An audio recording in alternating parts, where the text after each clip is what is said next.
Mga kaibigan, welcome sa Dance of All Trades. So ngayon magtutour tayo ng magandang condominium project ng SMBC sa Novaliches, Quezon City.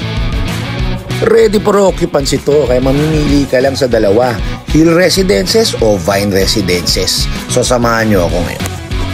So first stop, Hill Residences. Mula south sa Cavite, dinayo pa namin to sa mga aking mga managers. So tour natin, ito po yung Hill Residences. Punta natin yung Tower 1A. Ayan ho. So may tatlong tower na available pa dito for ready for occupancy. Yung iba pre-selling pa ho. So ayan po yung lobby. So Paskong Pasko na, may Christmas tree. Ayan po yung mail room. Ayan ho. So ito po yung mga unit sa building 1A. Meron siyang 5 building dito, pero itong tatlo pwede na kayong makapag-occupied. Ready for occupancy na ho. At mamaya papakita ko po yung mga unit na available, sample unit at yung promo. So ito po yung kiddie pool. At ayan naman po yung adult pool. Nakita nyo, napakalinis. Wala nagsiswimming ngayon kasi medyo makulimlim. Ayan ho. Nakikita nyo, napakaganda.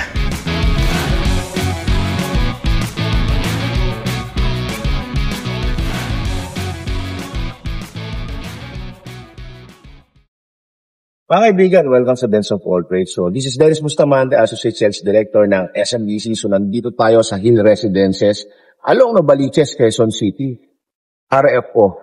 Meron pang pre-selling, pero gusto mo na mag-move in, 100,000 meron ka. Tira ka na dito. So, napakaganda makikita nyo.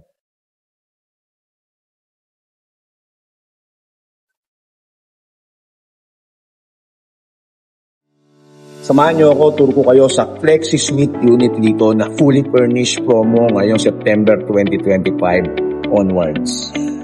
Tara! So, punta natin yung mock-up unit. So, tignan natin. Ito po yung mga bawat tower. Meron pong lobby. Diba? Napakalinis. Alagang-alaga ng green mist. Ayan ho. So, makikita nyo rito yung mga pre-sale project. Kung hindi ka nagmamadali, hulugan mo lang ng no down payment. Diba? Habang inaantay ang pag-turnover ng mga pre-selling natin na to. May basketball court din siya. So, mas sporty ka. Hindi ka maboboring dito. Ayan po yung construction update. Hello mga kaibigan, so dito tayo naman sa Flexi Suite unit na Hill Residences. Kaparesan siya ng Hope Residences, pero ito meron siyang may balcony. So ito, pakita ko sa may Flexi Suite unit with fully furnished promo kami ngayon. September sales. Ito kami extend ito mga hanggang December. Sana. So, madaliin nyo na. Ganito ang turnover ng unit mo sa Flexi Suite with balcony.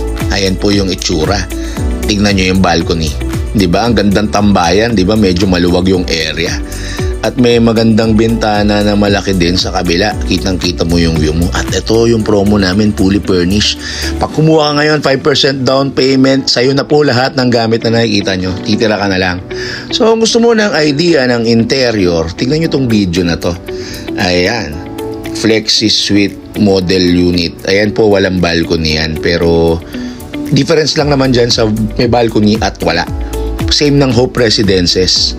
Ayan po, napakaganda ng interior, 'di ba? Eleganteng-elegante. Makakuha kayo ng idea dito, pwede nyo gawing 1 bedroom, 2 bedroom, or katulad ng model na yan, na parang hotel. 'Di ba? So 5% move in kasama gamit. Titira ka na lang or paupahan mo na.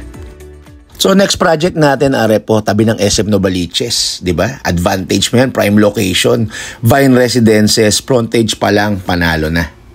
Ay mga kaibigan, kung galing tayo sa Hill Residences, mas magandang location meron na yan nakita kasi katabi ng mall dito sa Novaliches, yung Vine Residences. So pasukin natin yung loob, pero tignan nyo, tabi lang siya ng mall.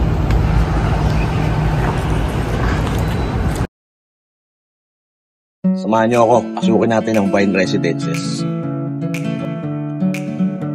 Pasukin natin si Vine Residences. So ayan po, in the word Vine, ayan yung mga gumagapang na mga halaman. Entrada pa lang, so makikita nyo, na-amaze ako dito. First time ko sa Novaliches mag-tour ng mga condo kasama ang aking team. So puntahan natin si Tower 1. Nagulat ako, ang luwag ng lobby. Napakaganda ng Tower 1 nila. So yan ho, nakikita nyo, hotel-like lobby. First time ko sa Novaliches at nandito ako upang alamin kung maganda ba rentahan dito. Siyempre, kami taga South. Gusto namin malaman ang sistema dito sa North. So, tingnan natin yung amenity area. Ang ganda, daming tao actually. Ayan ho. Meron siyang 5 towers. At meron siyang kiddie pool at adult pool. Meron din siyang playground. So, makita nyo ang daming tao. Mostly dyan, staycation rent. Mga bakasyonista. May nanguupa rin ng long-term rent. Diba? So, nag-imbestiga tayo dito para magandang ibenta ang project na to. Nagustuhan ko tong area ng Vine Residence sa Novaliches. Ang luwag ng area at makikita nyo bawat building meron siyang grand lobby. Napakaganda. Ayun mga kaibigan, so first time namin makapunta rito sa Vine Residence along SM Novaliches. Walking distance, napakalapit sa mall, di ba? Ang lakas daw ng rental dito, alam nyo ba? 2,500 per day daw, yung iba mas mababa lang ng konti, ay 2,000. Ang ganda na area, maluwag, ang daming tao, makikita nyo, ang ganda na lobby. So, mga unit dito is most 2-bedroom. Parang charm residences din. And live. Diba? So, pakita ko sa inyo yung mga 2-bedroom unit sample dito sa video. Kumuha tayo ng clip. So, ito po yung 2-bedroom deliverable units ng Vine Residences. Parang Leaf Residences and Charm Residences. Kaya kung gusto mo ng mas malaking space, para sa akin fit na fit sa'yo ito. Lalo pag gusto mo rin yung area ng Novaliches at tabi pa ng SM Novaliches. Panalong panalo, Vine Residences. Only 5% down payment, move-in ka na. Promo lagi ng SMDC as of September to October 2025 unless may extend. So mga kaibigan, nakita nyo yung dalawang magandang project ng SMDC sa Novaliches. Mamili ka lang. Hill Residences ba o Vine Residences? Parehas maganda. So please like and subscribe my channel, then support friends. Thank you.